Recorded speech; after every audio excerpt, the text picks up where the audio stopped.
Paolo at Kim Chiu, sobrang daming new blessings at endorsement na paparating. Pagkatapos nga ng sobrang malala na bashing na natanggap ni Paolo Avellino this past few days, ay isang malaking blessing ang kanyang natanggap. Kinuha kasi siya ulit ng Metathione na isa ng Glute brand upang maging official endorser. Sa isang Instagram post ay ibinahagi ni Paolo Avellino at ng mga staff nito ang behind-the-scenes photoshoot ng kanilang official pictures na siyang gagamitin sa mga print ads at billboard. Halatang sobrang fit at buff ng katawan ni Paolo Avellino ngayon at blooming ito sa nasabing shoot. Marami tuloy ang nagsabi na maayos ang kanyang disposisyon sa buhay ngayon na kasama niya si Kim Chiu. Si Kimi naman ay mayroong isang paparating na bigating endorsement na tiyak matutuwa ang kanyang mga tagahanga.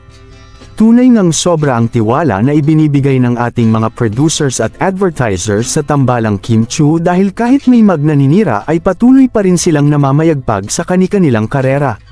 Samantala, si Kim at Paolo ay may malakas na appeal hindi lamang sa kababaihan kundi pati na rin sa kalalakihan. Ang kanilang charisma, looks, at talento ay nagiging dahilan upang sila ay magustuhan ng maraming tao na nakakatulong sa epektibong pag-promote ng mga produkto. Dahil sa kanilang professional na imahe at positibong reputasyon, maraming brand ang nagtitiwala bilang endorser.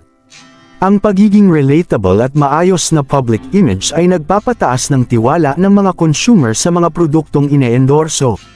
Bilang isang versatile actor at actress ay kayang mag-adapt ni Paolo at Kimi sa iba't ibang klaseng produkto at serbisyo.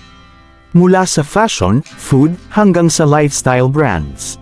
Ito ay nagbibigay sa kanila ng mas maraming opportunities para sa endorsements.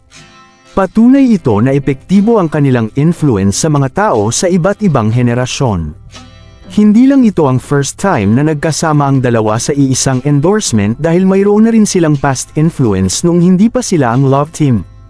Ito yung mga panahon na wish lang ni Paolo na magkasama sila sa iisang project. Thankful naman sina Kim at Paolo sa patuloy na tiwalang ibinibigay ng mga brand sa kanilang dalawa. Ayon sa mga ito, hindi madali ang pagiging endorser dahil marami kang dapat isipin ngunit worth it ang lahat kapag nakita nila ang kanilang pinagpagyaran. Anong opinyon mo sa balitang ito? Comment down below. Maraming salamat sa panunood at huwag kalimutang mag-subscribe for more videos.